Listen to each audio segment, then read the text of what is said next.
in this age of Kali.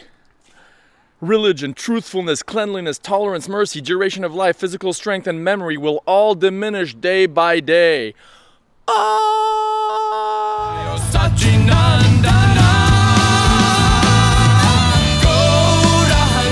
Namaste. Welcome. My name is Chandra, or Cyril Wohrer. I have a master's in religion from Oxford University in comparative religion, and it's been 29 years since I've been initiated in the monotheistic branch of Hinduism, or the Bhakti tradition.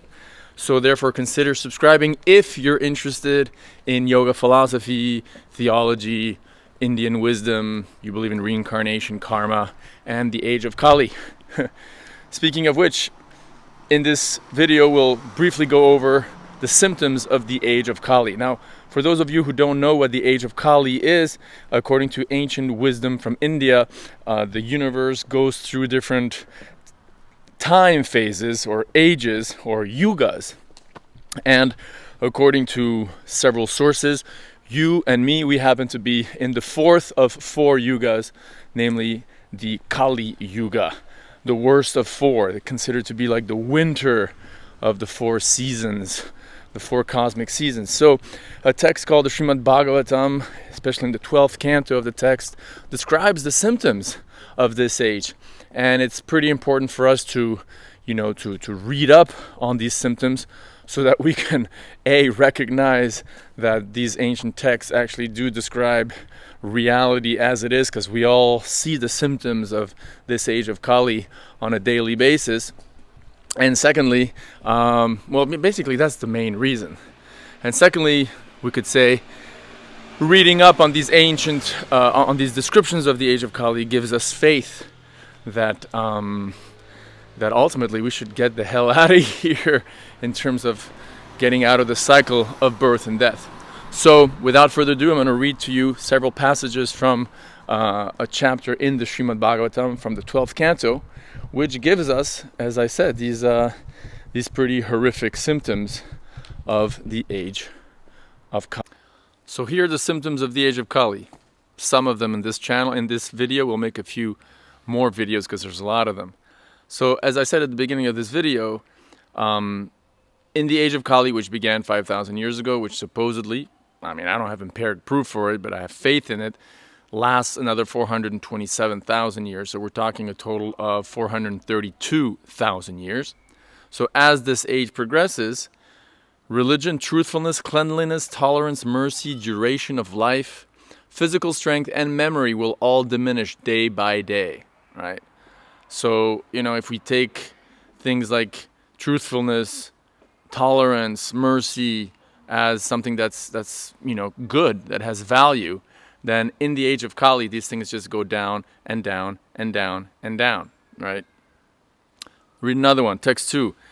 In Kali Yuga, wealth alone will be considered the sign of a man's good birth. You see this like on a small scale and on a large scale. Like you have these plutocracies now, basically. There's no more democracy, one could say. It's just, money rules, right? If you're a super rich multi-billionaire, if you own Facebook or whatever, then you basically own the media. If you're an Anthony Fauci, you also own the media. So money rules, right? And that's a symptom of this age of Kali.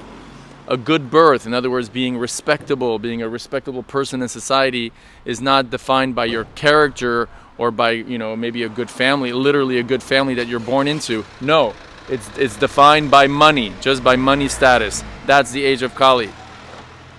A sign of a man's good birth, proper behavior, right, and fine qualities. So if wealth will just be, if someone's really rich, he's got fine qualities. If someone's really rich, he's got proper behavior.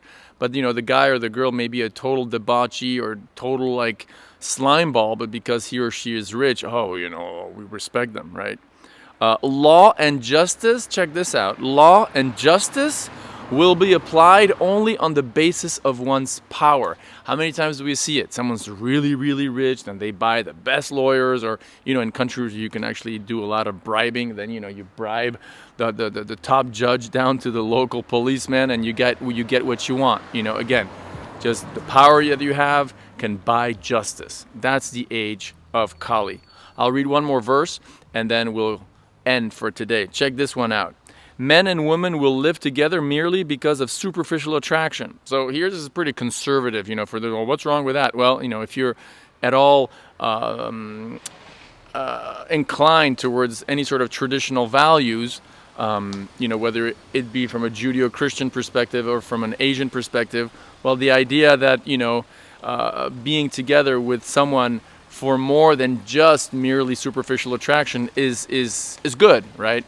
Now, this is not to say that, in a monogamous relationship there shouldn't be attraction and romance, and on the contrary, those things are super, super important and they're essential. But the text does say that, people, men and women or whatever, men and women. It does say men and women, so sorry for those who are, I'm sure back in the days there was also homosexual couples and everything.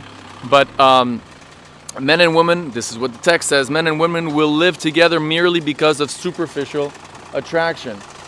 Superficial attraction. And success in business will depend on deceit. So, cheating and lying, that's how you become rich. You want to make a lot of money in business? Just lie and cheat. Business by nature is based on lying. I don't make any profit for you, but you are. But here it's like full-on deceit, organic or whatever, but it's not. It's just deceit, lying. That's what Kali Yuga will be. Womanliness and manliness will be judged according to one's expertise in sex.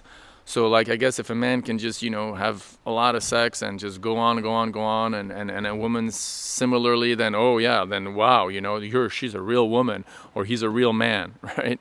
Just on sexual performance. And finally, a man will be known as a Brahmana just by wearing a Brahmin thread. This is important. For those of you who know a little bit about the traditional caste system in India, you have the Brahmins or the priests, the equivalent of today's intellectual or teachers or doctors or intellectuals in general. And in India, generally they have this thing called the Brahmin thread, right?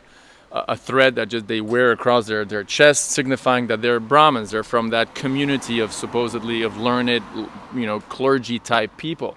And so a symptom of this age of Kali is that, someone will be known as a Brahmin just by a thread. So if a guy walks around with just, this white cotton thread, and yet, the dude's like a total, again, worst character, behaves in all sorts of bad ways. Oh, but he's got a Brahmin thread, then he's a Brahmana, right? Superficial. In other words, someone will be, it's all just superficial vision. Someone will be judged great by superficial standards, by total artificial superficial standards. And that's the superficiality of Kali Yuga.